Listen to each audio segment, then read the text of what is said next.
There's a pretty one, Ulysses.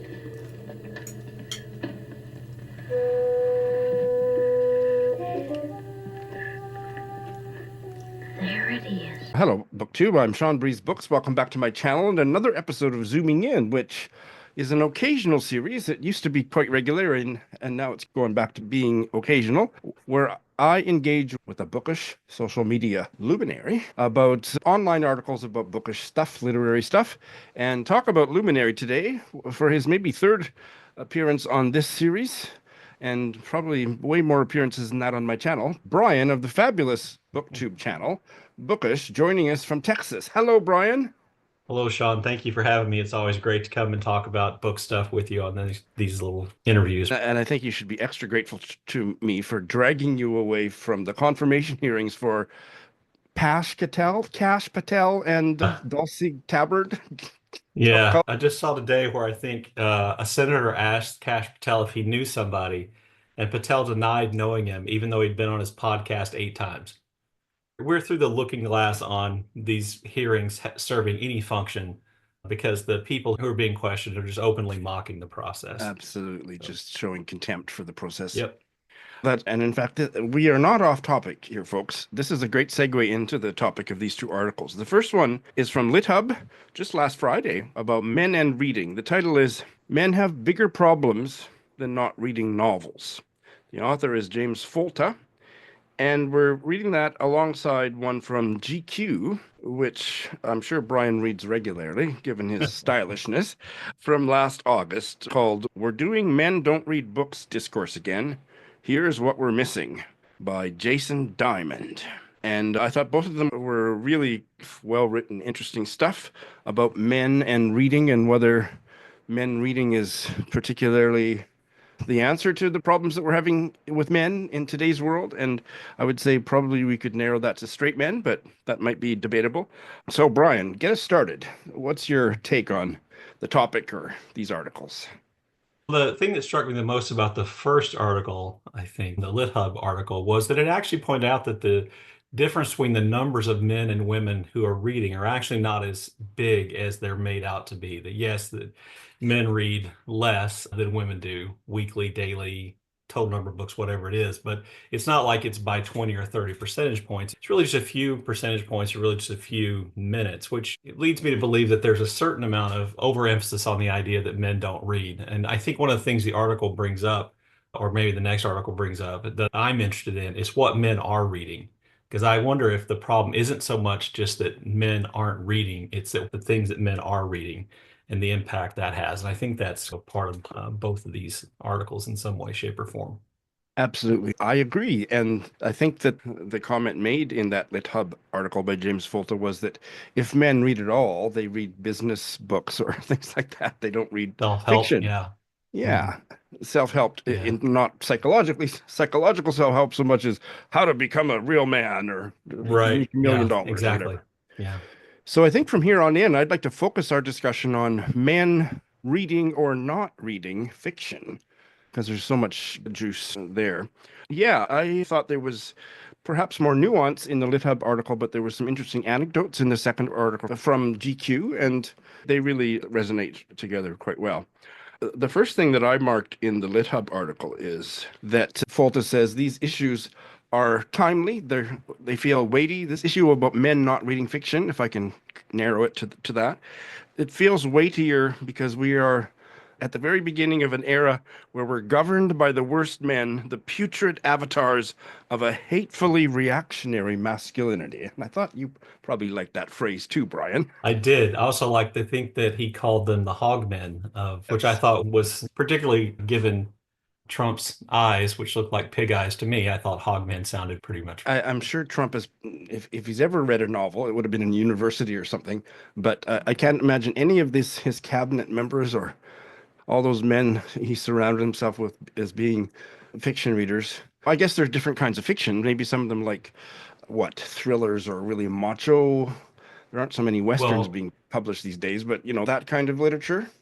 Yeah, I think one of the things, and I'm actually going to make a video about this sometime this month, that what worries me is that so many of the men on the right, whom we might think about as being more sensitive and intellectually inclined, their favorite writer, or the writer who seems to influence them the most, is Ayn Rand in Atlas Shrugged. If you look at what she said, what her philosophy was, and philosophy in that book, we're seeing that playing out in real time and the damage that does to society and government. Because those ideas are ideas that Reagan espoused. Those are ideas that, well, the former Republican Speaker of the House who resigned during Trump's first term, he espoused. I believe Mike Johnston has said that he agreed with Rand's ideas.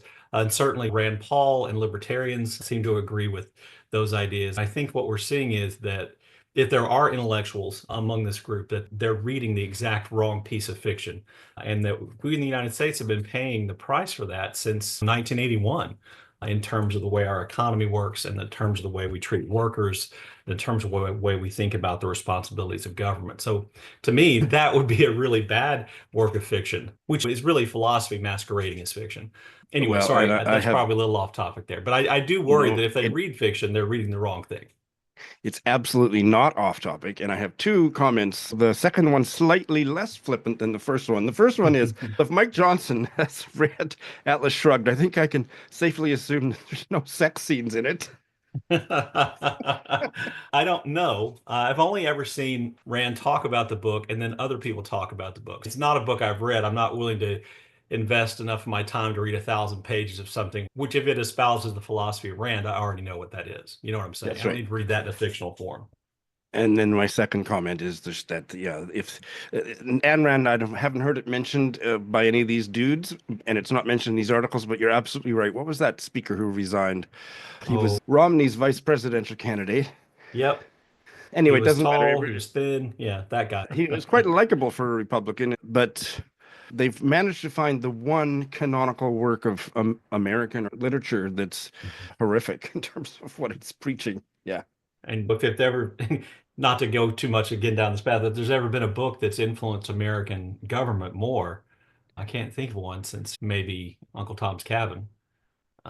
Absolutely, absolutely. Andrew Tate, we can put him up as the epitome of the kind of male psyche that we're now being governed by. And he once said, reading books is for losers who are afraid to learn from life. So they try and learn from the life others have lived. Do you feel personally attacked by that? I do not. I think Andrew Tate actually published a book, which kind of calls into question his opinion about reading. Of course, he would say the young men who he grifts off of should read his book because his book would be different. I'm not offended by Andrew Tate and what he said about books. I'm offended by Andrew Tate, the human being, who, is an incredibly broken human being. I've done a little research into Tate, and his upbringing and his relationship with his father, I think, explains a lot about the way he is. I'm not making excuses for him, but he clearly is living out some kind of deep-seated need to, please a father figure who apparently was impossible for him to please. And he's turned that into this kind of, I hate to call it stoical, but this kind of like Ultraman idea of nothing bothering you and having no emotional connection to anything else, and everything being about what you can acquire and who you can sleep with. And I can see how that would be attractive to young men who don't have role models, who don't have people in their life who can keep them on the right path, or at least balance that out. And I think we're seeing that play out. During the campaign, one of the things that worried me the most as we got near the end of the campaign in November was Charlie Kirk, who was just like a rich kid whose daddy bought him a political organization so he could have a job, going around to college campuses and speaking to groups of college-age men and throwing out the red hats and having these rallies. To me, that was terrifying because that's the kind of recruitment that ISIS did, that Al-Qaeda did, that Mussolini did with his black shirts, that Hitler did with his brown shirts, that Mao did with the students movement, and going to a group of young, particularly men more often than women, young men who feel like society is letting them down, giving them purpose, giving them excuse, giving them an explanation. I think there's a lot of that we see from Tate and in our politics today. And I don't see that there's a lot that counteracts that. I do think, to get back to fiction, I do think that if we could find a way to get young men to read more fiction, to pause, to stop, to spend time being quiet, thinking, absorbing ideas, reading, that just the act itself of reading a work of fiction, of stopping, of doing something that's not grinding towards achieving some kind of tangible goal, that I think that would Power and do a domination. great deal. Yes. And so Andrew Tate, I probably learned more about Andrew Tate from this article than I knew before. I haven't really kept up with him because I probably don't need to know anything more. But there's a line in a skit, an old SCTV, Second City television skit from the 80s that comes to mind. If you're going to write a book, you should be forced to read a book first. Yeah, that's always a good thing. And I don't know what the solution is to get young men or men to read fiction anymore, other than to wait till they're older and then Yes. get them to do it. And one of the reasons why I think men don't read, and probably traditionally haven't read as much as women, is because men are a lot pickier in what they read, in the sense that most men won't read a book by a woman. Most men will not read a work of fiction written by a woman because they assume that it won't speak to their experience, that they won't get anything out of it, that it's not for them. I used to be exactly this way in lots of ways, which is just ridiculous. It's the human Yeah. experience one way or the other. In 2025, it's beyond ridiculous. And I still see on Twitter literary fiction, bookish type people putting out their best of lists or their most favorite books or authors of all time. And still, so many of them have maybe Virginia Woolf, but no other women. And it's Right. just, what the hell? I think the second article, the thing that it had that the first one didn't, was the author's personal story, which I think he actually directly connected to Andrew Tate, and people like that. And that he had a high school teacher that told him to go read a Kafka short story, The Metamorphosis, and that started him on a lifetime of reading. Yeah.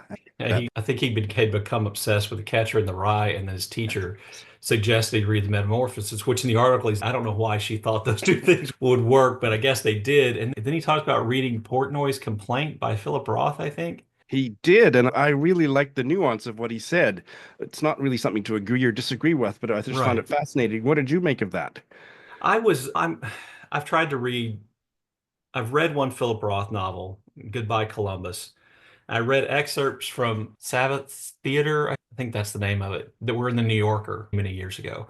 And I tried to read American Pastoral, and I just don't like him. I just don't like his writing. And I think it's not necessarily fair to him. I think it's that I've read back in the 80s when I was a young man, I read so much by Saul Bellow or John Updike or people we classify as mid-century misogynists, that the stories are all the same. They're all these stories about men struggling in middle-class families and infidelity and, that kind of thing. And I realized that's selling Roth short. But one of the things I thought the article did make me do is rethink what I might think about Philip Roth. I mean, it makes the point in the article that Roth may well have hated women, but his characters are not people that he wants you to admire. And that really touched on something I think is important in all our discussions about fiction and authors, and whether or not we should, I hate the word cancel, but I'm just going to use the word cancel to talk about them, is that oftentimes the author as the writer, the author on the page,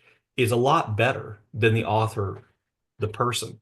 And so that's one thing to think about. I've made that point about William Faulkner and racism before. And I think that maybe that's something to think about with people like Philip Roth. If young men could find Philip Roth and read him, that's a huge improvement over not reading fiction. And it would hopefully lead them to read more by women. Yes. Jason Diamond, the author of the GQ article, I didn't check to see what he's written, but he is a novelist or a fiction writer. His experience was that reading Portnoy's Complaint by Philip Roth showed him the kind of man he didn't want to become. And so it was a didactic reading experience for him. But I think the other side of this debate or issue is that there would be a lot of young Andrew Tates in the making might read it and say, yeah, I want to be like that guy. So what do we do with that?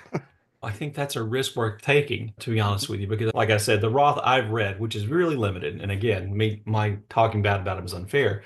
The Roth I've read, I think he would pick up on that there's something that these manly men who oftentimes, in American pastoral, the character is like the former football star and his family's falling apart. Anyway, that you would recognize things that were wrong, that he had done wrong, and you wouldn't necessarily, you might still be on his side, you might still think he was admirable, but you would also recognize things that were not so great that he had done or that he'd allowed to be done or that he'd gotten caught up in. Like is true with any work of fiction, you're going to get people who come at it with all kinds of different ideas, but I think that would still be an improvement. Be And it may, you cultivating know, some kind of interiority that might be open yes, to reading the yes, next book or the next book. with empathy being built Possibility. and compassion, That's right.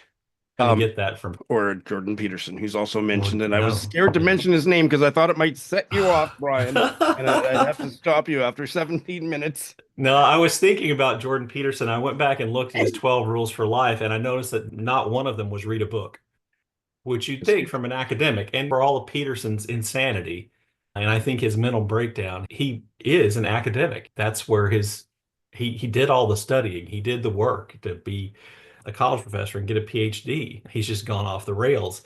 But you would think that an academic might encourage someone to read a book. Pet a cat is on there. Don't bother kids skateboarding is one of the 12. Read a book could have been somewhere in there. One of the things I find most interesting about Jordan Peterson is how many of his own rules he's currently violating, like not criticizing others for get your own house in order and all kinds of things like that, which he's definitely. When you talk to somebody, assume they might know something you don't know. Jordan Peterson isn't like that at all. Neither am I, for that matter. But you're telling me far more about Jordan Peterson than I want to know. So let's move on. You gave a polite summary of the conclusion of the LitHub article, and I'd like to read it. Okay. The less polite version. This is the conclusion, 2 or 3 sentences of the LitHub article, which is by James Folta. Above all else, a man reading is silent. In short, and even though it won't solve everything, my advice to my fellow American men is to shut the fuck up and read a novel. That's excellent advice, which I hope to take here sometime this afternoon. That novel, or what will that novel? I am reading Ursule Mirouet by Balzac. You know how I love Honoré Balzac. Yes. I hadn't read a Balzac novel in a long time, and I think I have just enough time to get it done before the end of the month, when my BookTube Prize reading and my Black History Month reading will start, and things like that will start around that time too. I'm trying to fit it in. And if you could recommend one work of fiction that may be one that we haven't already mentioned to a kind of Trumpian voter or a member of Trump's cabinet that was just a little bit open to trying a work of fiction, what would you recommend they start with? That is a great question. I would have them read The Lost Children Archive by Valeria Luiselli. Well, that's very topical. Absolutely. Yeah, Very good. matter of fact, I would have anybody read that book at any time. I couldn't get into it. There was something about the unusual way it was structured and so on that just didn't work for me, but it's probably one I should try again. Absolutely. It's not going to be for everybody, but I think Absolutely. I think you would learn things that you may not have known about the border situation. And then she also wrote that nonfiction book, Tell Me How It Ends, an essay in 40 questions about the process that people go through when they cross the border and try to seek asylum in the United States, particularly kids. So both of those are excellent, I think. Very good. Brian, I know you're itching to get back to the confirmation hearings or maybe to your Balzac novel. Thanks for such a great chat. Thank you, Shawn.